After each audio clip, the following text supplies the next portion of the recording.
아리아리랑 수리수리랑 아라리가 났네. 아리랑 아저씨고 아라리가 났네. 성담리 근말엔 최선팔국창 성공리 서당골에 안종훈 성상 아리아리랑 수리수리랑 아라리가 났네. 아리랑 아저씨고 아라리가 났네. 이려다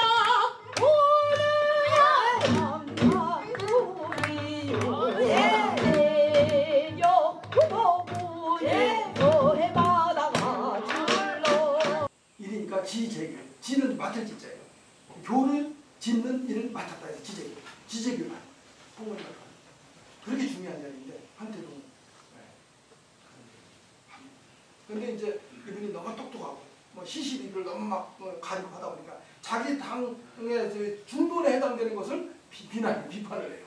그 잘못했다 비판을 해가지고 서인 안에서도 중심이 되는 주류 서인들로부터 눈에 박히 나가지고 나중에 소론을 합니다. 그래가지고 노소 분당이 될 때 이분은 이제 소론 예비로 그랬다가 나중에 이제 42살에 죽었어요. 천재 방면인가요? 어쨌든 제주가 너무 좋아서 그런지 좀 오래 살았어요. 율곡께서 돌아가신 나이가 몇인지 아십니까? 49이라고 그러죠. 생일이 뭐 늦어가지고 48이라고 하고 어쨌든 49살에 돌아가셨는데 그래도 우리가 율곡 굉장히 아까워하잖아요. 일찍 돌아가셨다. 근데 이 한태동은 42살에 죽었어요. 너무 일찍 죽었죠. 그 당시에 그 숙종 그가 대간 여인이기 때문에 이게 이 치부 이 왕이 이제 누구 신하가 죽으면 신하에게 요즘 같으면 이제 조의금을 보내는 거죠. 장례 치르라고 내려보내는데 그건 이제 정승에게만 내려보내는데 대가를 지낸 사람에게는 내려보냅니다. 죽은 나이가 낮아요. 그걸 이제 별치부라고 하는데 이런 걸 내려보내기도 하고 그럽니다. 좀 아깝죠. 그러니까 어쨌든 한태동 젊은 나이에 교수님 봤었다. 당대 평가를 보면 실록에 청렴하고 문화의 재주가 있는 인물, 훌륭한 시문과 고든 정성을 사람들이 모두 보고 칭찬하며 재기와 학식이 모두 쓸 곳이 있는 인물.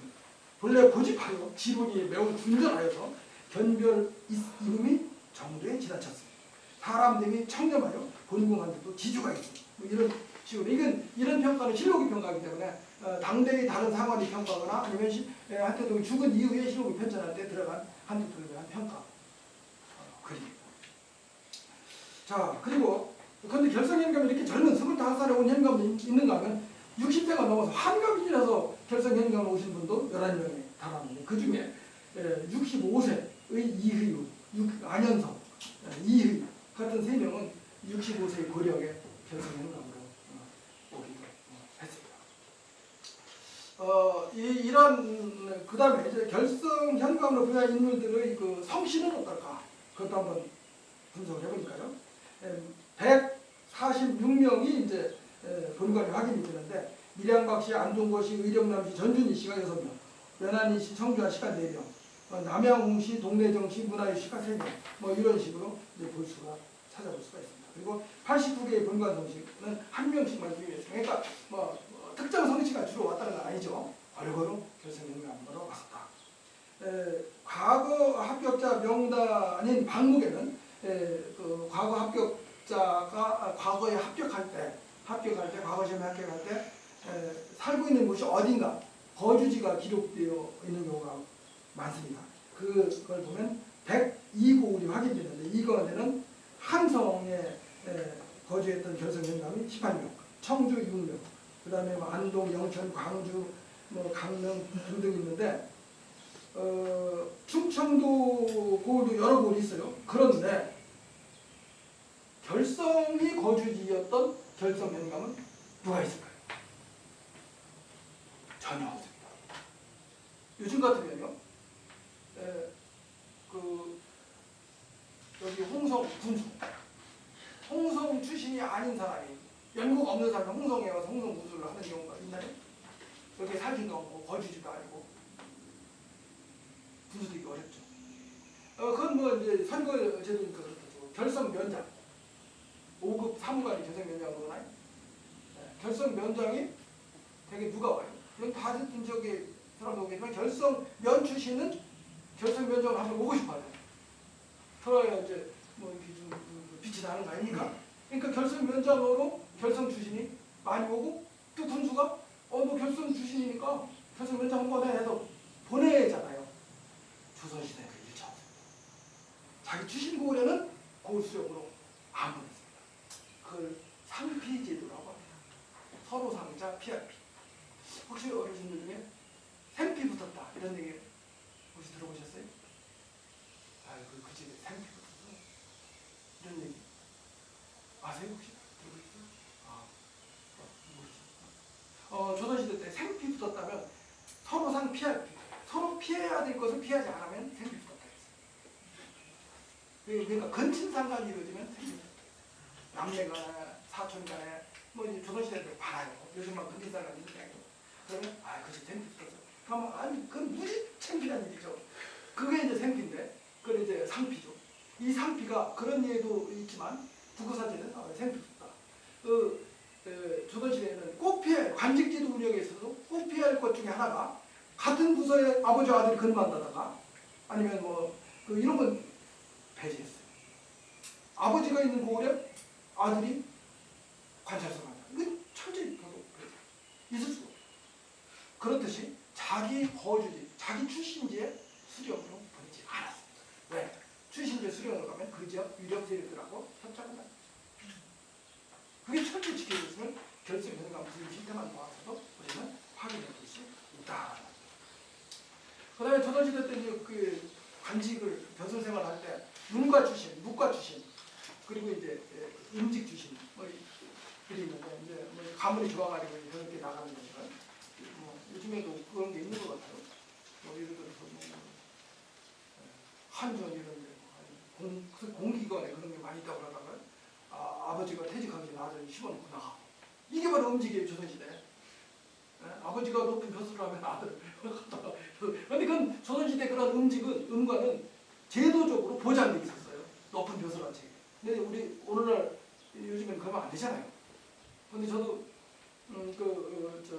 도청에 근무는 안 했지만 도청에 출연한 연기관의 연구부장을 한 14년간 했었는데 기가 막히게 많이 봤어요.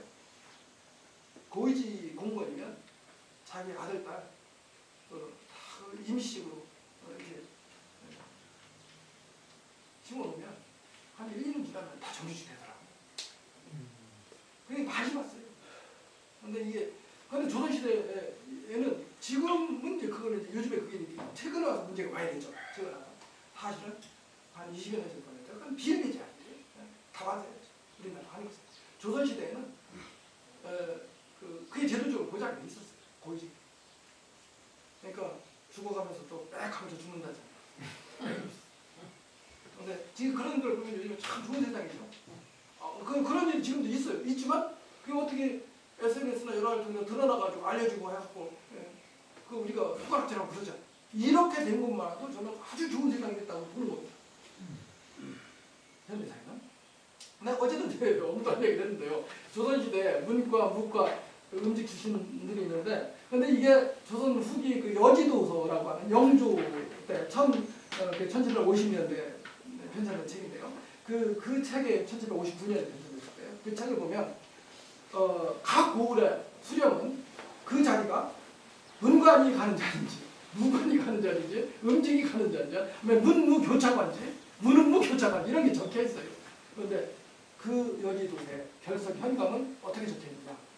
문관이 오는 자리로 적혀 있어요. 근데 그걸 실질적으로 제가 이번에 확인을 했어요. 확인해 보니까 그게 이제 표 3을 보시면 그 얘기예요. 내포 지역의 세고, 충청도의 세고 문관 출신이에요. 그 다음에 전국에는 30고을이 문관, 문과 가구 국제자만 가는 자리라는 거죠. 그러니까 전국에 340개의 고을 중에 30고을만 문관이 가는 자리인데 이 결성 현명과 그런 자리다. 그러니까 그걸 이제 확인을 해봤더니 그게 이제 표 4 이제 그게 이제 그 이후에 사는 그로부터 조선 말기쯤 되면 이제 결성이 문교창으로 바뀌는데 문관이 오는 자리로 되었던 그 시기에 결성 현감으로 오는 사람들은 거의 대부분 문가 출신이었다. 문관이었다.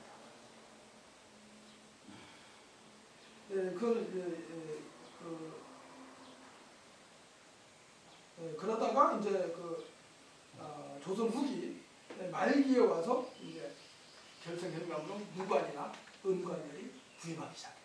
그러니까 조선 중후기 이 시기에 결성 현감은 아주 공부를 잘하는 문관들이 계속 왔다. 그건 왜 그랬을까? 그 결성현이 참 이 현감 노릇 해먹기 어려운데 왜 그러냐면 바로 옆에 큰 물이 있어요. 홍주 목사가 정삼품 수령이 와 있잖아요. 그 다음에 저 북쪽에 해미 현감. 조선 전기에는 저기에 그 충청도 병마 절도사가 왔어요. 이품 교수, 누가 병마 절도사. 임진왜란 때 원균도 그 병마 절도사가 왔다 갔어요. 근데 어쨌든 그러다가 17세기 중반에 청주로 충청병이 옮겨가고 그 위에 그러면 해미 현감이 거기를 다스렸냐? 해미 현감이지만 거기에 진영제가 실시되면서 그 영장입니다. 영장도 삼품됐습니다. 정삼품됐는데 해미 현감이 호서 충청 좌영장을 겸하기 때문에 거기에 삼품됐어요. 누가 되죠? 저 남쪽으로 가면 지금의 오천 거기가 1901년에 오천군이 설치가 되는 거고 오천군이 설치되기 전 조선 시대 500년간 뭐가 있었어요? 충청 수영이 있었어요. 그러면 충청 수군 절도사가 근무해요. 이 자리도 정삼품 다섯 자리예요. 그러니까 동북 남으로 아주 그 당상관 그 수령들이 벼슬아치 쫙 포진하고 있으니까 결성 현감의 음관이나 이 비실비실하는 사람이 결성 현감 보면 기 한번 못 피고 수령을 못하는 거예요. 국가에서 그것을 다 파악을 하고 이 자리는 철저하게 문관 출신을 보내요. 나이가 많은 적들 문관 출신이 오면 과거 문과에 급제한 사람이 오면 주위에서 허락허락 보지 못하죠. 우선 똑똑하잖아요. 글을 아니 전국에도 그 조선시대 때 한 14,000명 정도가 문과 급제자들인데 600년 동안 거기에 끼는 사람이니까 대단한 사람이죠. 문과 출신인데 그런 사람이 25살짜리가 와도 여기는 문과 급제자고 한갑주는 65세가 와도 문과 급제자가 온 거예요. 그러니까 주위에서 허락하지 못하는 결성골이 그런 골이었다는 것을 말씀드리고 요 앞에 선전기가 있잖아요. 그래서 제가 그것도 한번 조사를 해봤어요. 결성현 병역에 이제 여러 선전기가 있는데 그 중에는 이제 요 앞에 그 입구에 현감 노암흑의 덕, 현감 박효, 그다음에 권대우, 현감 이도현 이런 그 현감들이 있는데 이 박효라고 하고 글자가 해석이 안 되는 그 현감은 박효남, 조선 전기에 부임해 있는 박효남이고요. 그다음에 저쪽 그 구황면 오봉리에도 11개의 선정비 가운데 6개의 선정비가 이제 그 현감이나 군수 선정비인데 그것을 이제 같이 이제 비교를 해 보았을 때 어쨌든 이들의 그 명단이 지금 바로 여기에서 대본이 확인이 됩니다. 그런데 현감 요 앞에 있는 가운데 자가 있잖아요. 노암흑의 덕인가 하는 이 현감 명단은 제가 조사한 조선 후기 현감 명단에 보이지 않습니다. 그렇다면 이 사람은 저 선정비는 언제 선정비겠어요? 전기 가능성입니다. 이것도 이제 제가 처음 밝혀낸 거고 일부 이제 그 정황주라고 이렇게 홍성 군제 같은 데 기록되어 있는데 정황주가 아니고 이건 아마 그 정면조를 판독을 잘못한 거 이런 것들도 확인해 볼 수 있습니다. 오늘은 좀 재미가 없었죠? 제가 이렇게 정리한 200명 가까운 이 명단들을 이제 하나하나 이렇게 자세히 살펴보면서 많이 살펴봤는데 그 중에 재미있는 에피소드, 결성현의 현감을 근거하면서 여러 가지 일화들이 많이 있겠죠. 그런 일화들 중에서 다 소개는 못하고 다음 시간에는 제가 10여 개 정도 이거 재밌는 걸 뽑아가지고 선생님들과 함께 공유합니다. 이렇게 해서 오늘 제 말씀은 이렇게 마치고요. 잘.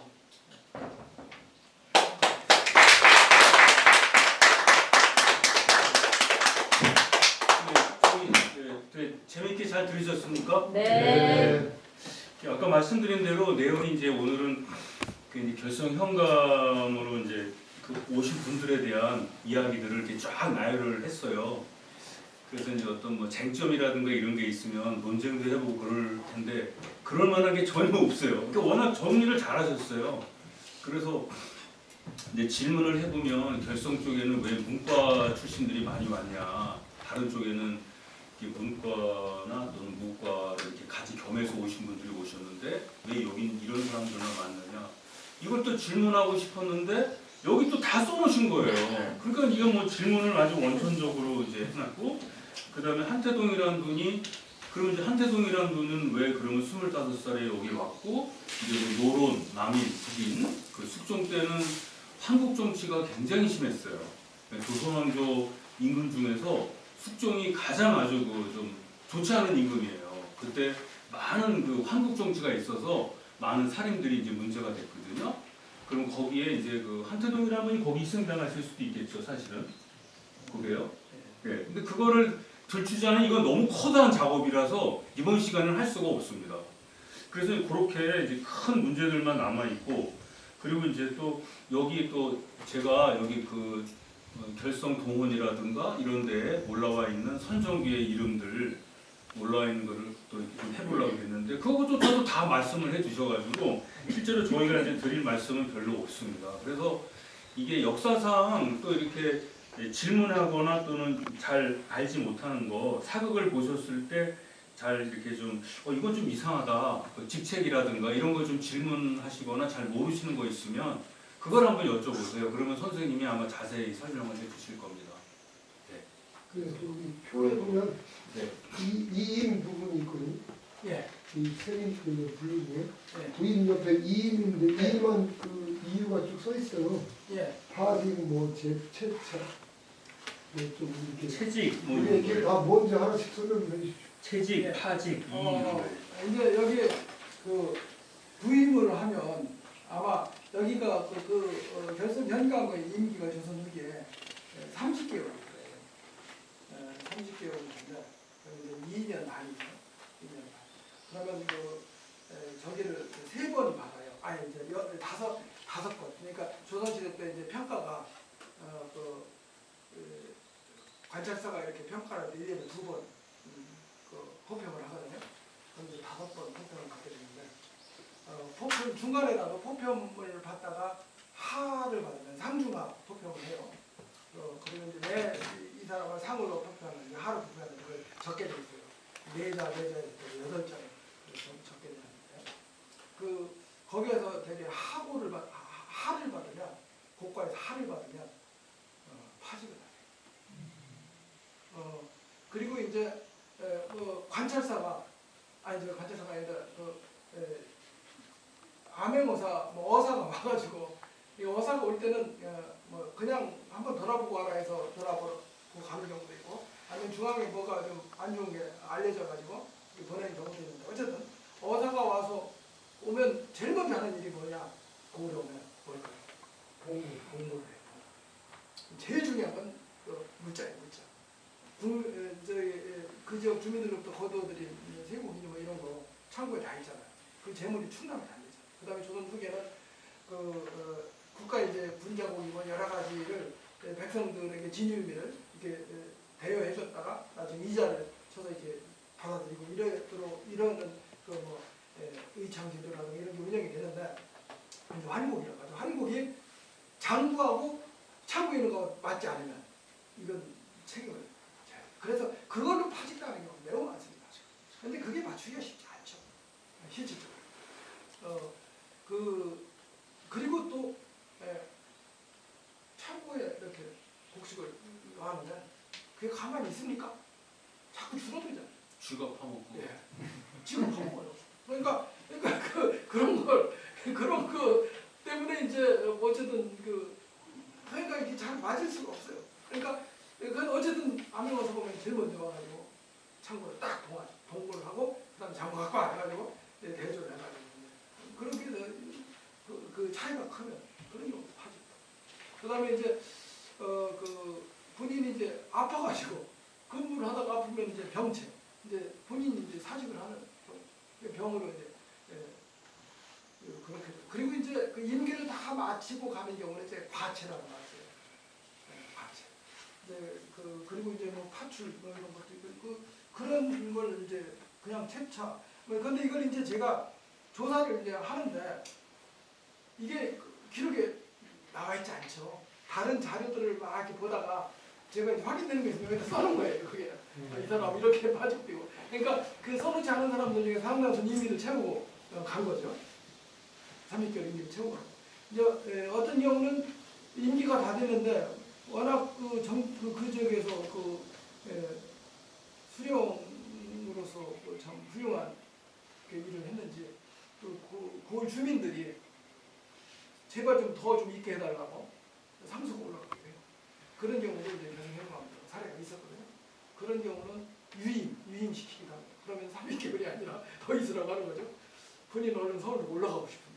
한 조선시대 관료들 중에서 지방 수령으로 가는 걸 그렇게 크게 달려하지 않았어요.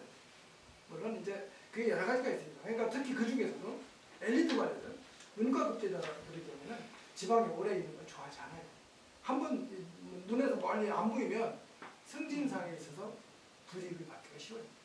어디 저 멀리 1000리길, 500리길 멀리 지방 수령으로 가 있으면 중앙에서 인사부서에서 아니면 중앙에서 고위직에 있는 사람들이 눈에 우선 보여요. 자네 요즘 뭐 하고 있나? 얘 어느 부서에서 뭐 하고 근무하고 있습니다. 그래? 거기 오래 있어서 되겠어? 어디 좋은 데로 가야지? 이런 얘기라도 들을 거 아니에요. 정승들이 육조 판서들이 이렇게 만나면. 그런데 저 멀리 지방 수령 빨리 지방 수령으로 가 있으면 눈에 보이지 않습니까? 그러니까 어떤 경우는 지방 수령에 와 있으면서도 엉해불망 서울만 쳐다보면서 옆가는 걸 하는 경우도 많이 있어요. 이제 좀 고위직에 있는 힘 있는 정승들 내용을 막 갖다 가지고 제가 여기 온 지가 벌써 몇 년이 됐는데 해가면서 주구절절해서 아는 정승에게 보내기도 하겠죠. 그래서 조선 후기 말기에는 그런 글도 있습니다. 지방 수령들이 중앙 조정의 관료들 다 먹여 살린다. 내용을 보낸다는 얘기죠. 그게 아주 조선 중기까지는 그런 게 별로 없는데 조선 후기로 가면 아주 심해요. 그게 바로 조선이 망하는 이게 사실은 여기 표를 저희는 이렇게 좀 쉽게 보고 있는데 이거를 조사해서 표 만든다는 게 쉬운 일이 아닙니다. 이게 이제 저도 이제 연구하는 입장에서 보면은 이걸 조사를 해서 표를 만든다는 게 쉬운 일이 아니거든요. 이게 굉장히 이게 소위 말해서 등골 뺏는 일이에요. 이게요. 자조사를 사료 조사하는 게 이렇게 저희가 봤을 때는 아무것도 아닌 것 같은데 실제로 이거 다 조사하려면 진짜 힘듭니다. 이거 하기가 제일 어렵거든요. 이게만 나오면 이제 글 쓰는 거는 굉장히 쉽습니다. 이게 참 이게 선생님 참 대단하게 자료 조사를 철저히 하셨어요. 그리고 나와 있는 자료를 이렇게 표로 만드는 것도 어려워요. 이게 진짜 어렵거든요. 이게 사료 조사하는 입장에서. 그게 참 대단한 거고. 이게 놀란 게 이게 25, 26에 대과 급제한 문과를 급제한다는 게 이게 대단한 건데 조선시대에 그런 사람이 여기 온다는 게 이게 사실 30대 중반에도 문과 급제가 어렵거든요. 근데 20대 중반, 초반, 후반에 24살 그러니까 24살에 이게 대과 급제가 이게 상상이 안 되는 거예요. 이게 이제 조선시대 나이로 환산한 거거든요. 그러니까 25이 실질적으로는 23이나 4시나 이게 말이 안 되는 거예요. 이 사법고시로 따지면은 18살에 사법고시 패스했다는 거예요. 20대 초반. 아니 18살도 안 되는 거예요. 왜냐면 다산 선생 같은 경우도 30대 후반이죠. 거의. 30대 초반에도 대과와 문과급제가 어려워요. 이게 이런 사람들이 여기 결성에 지금 왔다면은 이거 대단한 거거든요. 이 동네가 이게 참 보통 동네가 아닌 거예요.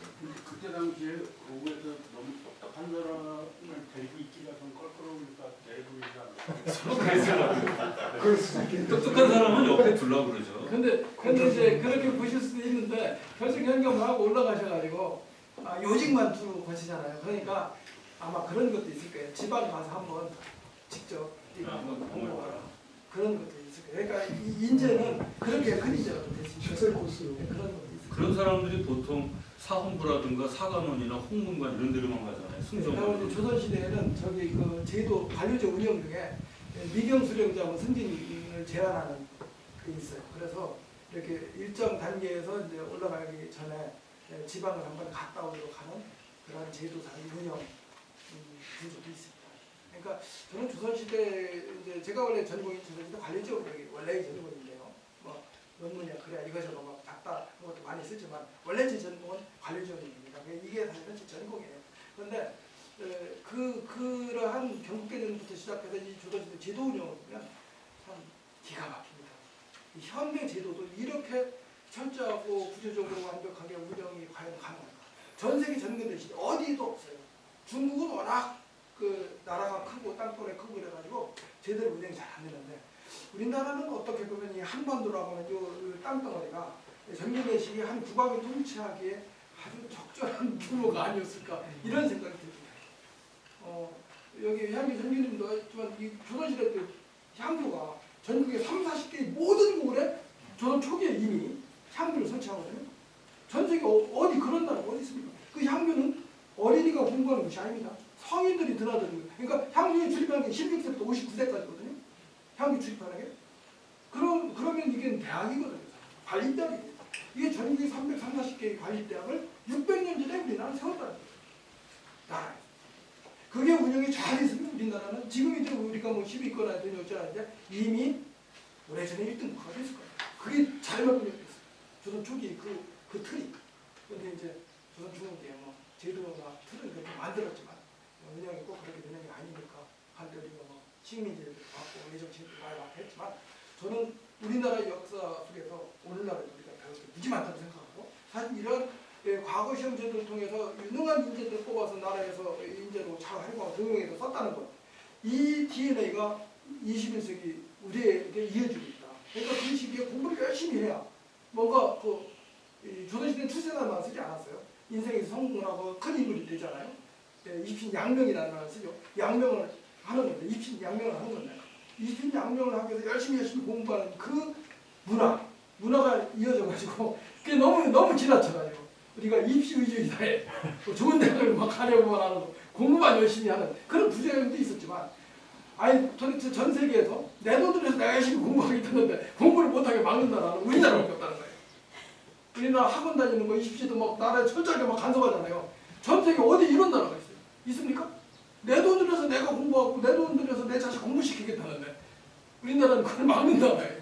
그러니까 이게 이제 너무 부정이 크니까 그런 거지만 이러면서 대한민국의 인재가 양성되고 나라가 단시간 내에 그쪽에 성장 발전할 수 있었던 원동력이 됐다. 저는 조선시대 역사 혁명 공부하면서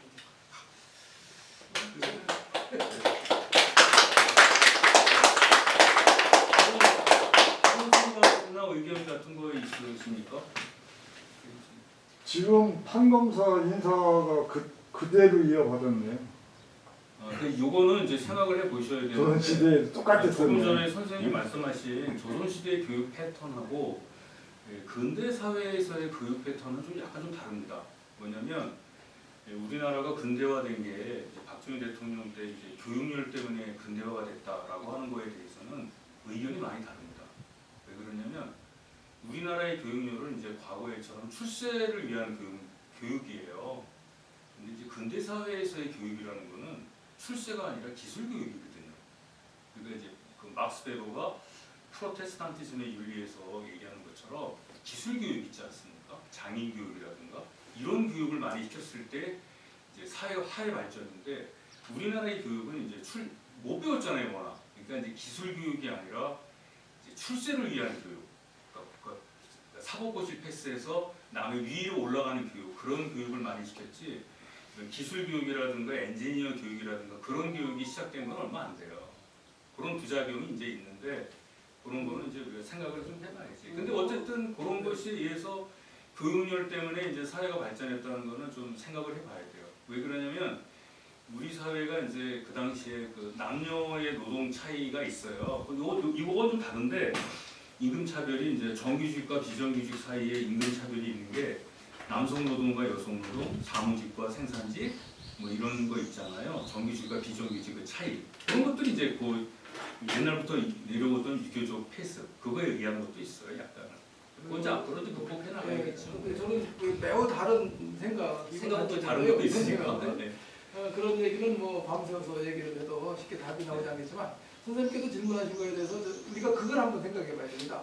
지금 고시제도는요 일제 시대에서 시작됩니다. 그러니까 1894년에 과거제도 폐지가 됩니다. 그러니까 130년 되나요?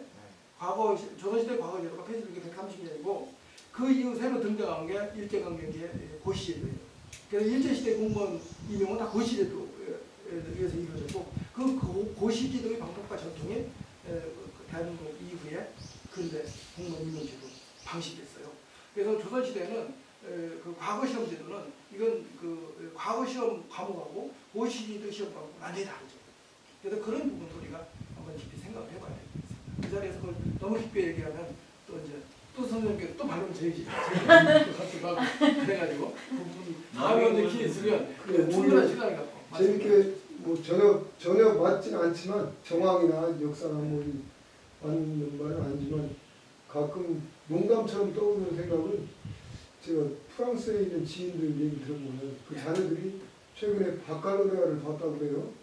그게 뭐냐 그러니까 대학 입시 시험이죠. 수능 같은 거. 논술 시험입니다. 예.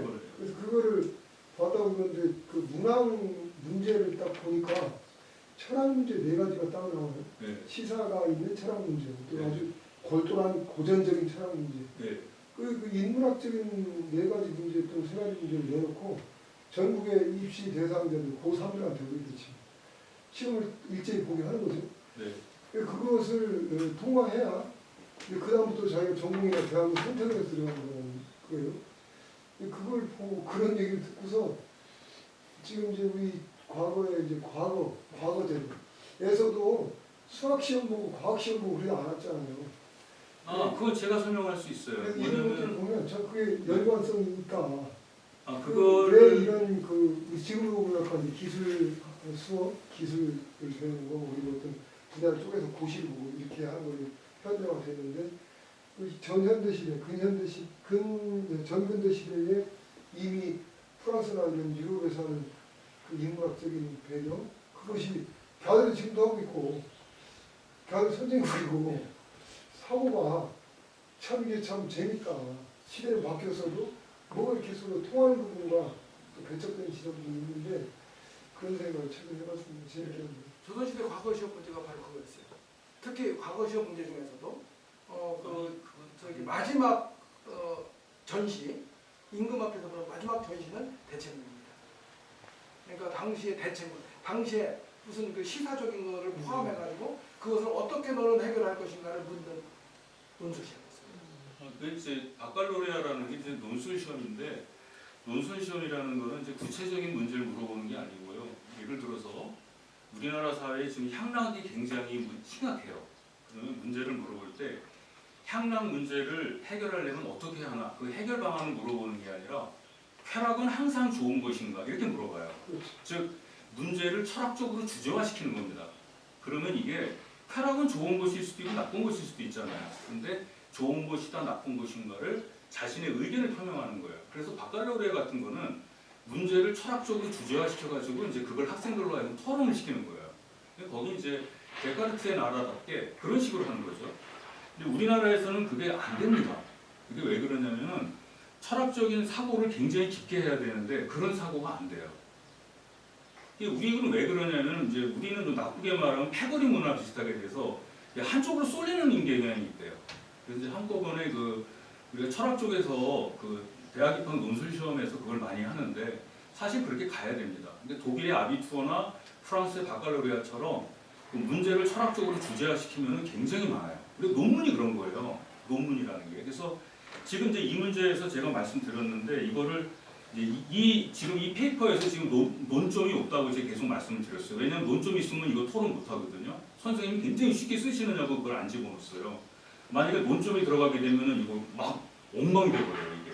그게 돼 있는데 쟁점을 막 집어넣거든요. 근데 이제 쟁점을 집어넣는 게 바로 이제 바칼로리아 같은 거예요.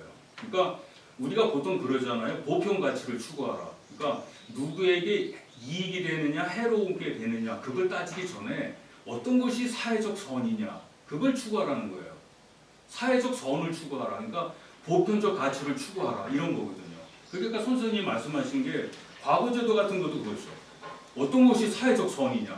그러니까 무엇이 이롭고 무엇이 해냐 이걸 따지기 전에 무엇이 사회적 선이냐 이걸 먼저 따지는 거죠. 요번에 그 양평에서 그 고속도로 놓는 거 있잖아요. 그런 것도 누구에게 이로우냐 해로우냐 따지기 전에 어떤 것이 우리 사회의 선이냐 그걸 따지는 거예요. 그건 이제 문제가 되는 거죠. 그게 뭐 조선시대 과거제도 같은 그건 말씀하신 조선시대 거죠. 과거 시험 제도가 한 번 시험 보는 게 아니고요. 정기 시험이 식년시의 경우는 3년에 한 번씩 보는 이제 생원시와 진사시가 있는데 생원시와 진사시도 지방에서 향시가 있고 전국에서 보는 1차시 주시인데 초시와 복시가 있는데 초시의 경우에는 지방에서 보면 향시고 서울에서 보면 한성시예요. 그러니까 그 초시를 보고 거기에서 전국에서 생원 예비 합격자 700명, 진사 예비 합격자 700명을 뽑아요. 그 700명씩이 서울에 모여서 두 번째 시험을 봐요. 그걸 해시라고 해요. 모의대차.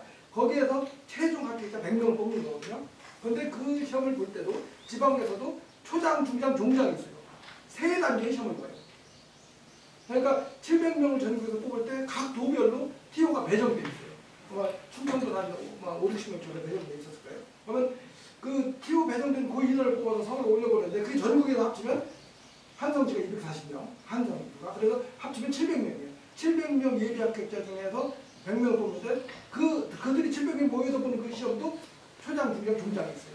그래서 이제 그 초장, 중장, 종장을 합산해가지고 이제 뽑는 건데 그게 이제 생원시나 진사시고 그다음에 문과는 또 달라요. 문과도 그 초시, 해시, 초시, 복시, 그다음에 전시가 있는데 전시가 하나 더 있죠. 문과의 경우에는 초시의 경우 전국에서 도별로 그것도 이제 초장, 중장, 종장 3장제가 있어요. 그걸 합산해가지고 뽑거든요.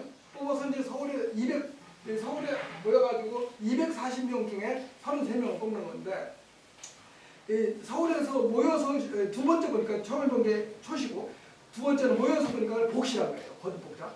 초시의 경우에는 지방에서 보면 향시고 서울에서 보면 한성시가 되는 건데 한성시에 합격한 사람은 향시에서 합격한 사람 어쨌든 초시에 합격한 사람이 다 같이 모여서 보는 두 번째 시험 복시. 그건 다 같이 모여서 보기 때문에 복시는 모의대차 해시라고 해요. 그래서 이제 33명을 뽑는 거거든요. 그러면 33명 명단에 들어가면 그러면 이제 합격을 한 거예요. 그 33명만 모여가지고 마지막 보는 게 임금합격을 보는 전시예요. 전시가 이제 그 대체입니다. 예를 들어서 요즘 러시아하고 우크라이나의 전쟁이 일어났는데 대한민국은 이런 상황에서 어떠한 입장을 가져야 할까? 이런 식의 문제를 해요. 임금령을 보는 전시는 대체문제예요. 그러니까 논술이에요. 정말 그냥 논술이 아니라 국가의 정책과 관여되어 있는 논술을 주로 많이 해요. 아니면 철학적인 문제도 가끔 돼요. 그런데 그런 걸 철학적인 문제가 나와도 철학적인 문제를 얘기하면서 자기 입장을 써야 돼요. 어쨌든 그렇게 해서 그러한 시험 답안지 33장을 놓고서 그 순서를 정해가지고 1등부터 33등까지 정하는 거거든요. 그러니까 마지막 전시에서 석차가 정해져요. 그러니까 33명 안에 들어갔으면 일단 급제를 한 거예요. 그러니까 그리고 33명이 배체문을 봐가지고 거기서 마지막 석차가 정해져요. 그러니까 장원급제했다는 얘기는 이 배체문을 기가 막히게 잘 썼다는 거예요. 그러니까 이거 한두 가지 가지고 평가하는 거예요. 저는 과거 시험이. 그 안에는 절절히 다 유교적인 어떤 사고, 지식 이런 게 안에 녹아 있어야 되는 거죠. 그러니까 쉬운 게 아니죠. 그런데 이제 그게 이제 과거 시험 제도가 1892년에 폐지되고 가면서 국가 인재를 등용할 때 일제 강점기 고시제도가 채용되면서 그게 이제 오래가 이어져 온 거죠. 그거는 이제 나중에 저 결성 향교에서 이제 근현대 유학이나 근현대사를 할 때 그때 다루겠습니다. 여기서 다루는 좀 큰 문제가 되어가지고요. 그때 다루겠습니다. 오늘은 이 문제를 조선 후기 결성 현감에 오신 분들의 대개를 이제 선생님이 엄청난 노력을 하셔가지고 승정원을 이렇게 다 부셔서 이렇게 자료조사를 해 놓으셨습니다. 그래서 다음번에는 이 가운데 이제 몇 분을 택해서 이제 재미있게 스토리텔링으로 겸해서 이제 재미있게 이어가 보도록 하겠습니다. 재미있으셨습니까? 네. 그럼 마지막으로 선생님 말씀을 듣고 이 시간을 마치도록 하겠습니다. 선생님 한 말씀 마지막으로 해주시죠. 예. 저는 요즘에는 매달 한 달에 한 번 이곳에서 여러분들을 이렇게 만나는 이것을 가장 큰 낙으로 삼고 살고 있습니다. 다음 기회에 또 뵙도록 하겠습니다. 고맙습니다.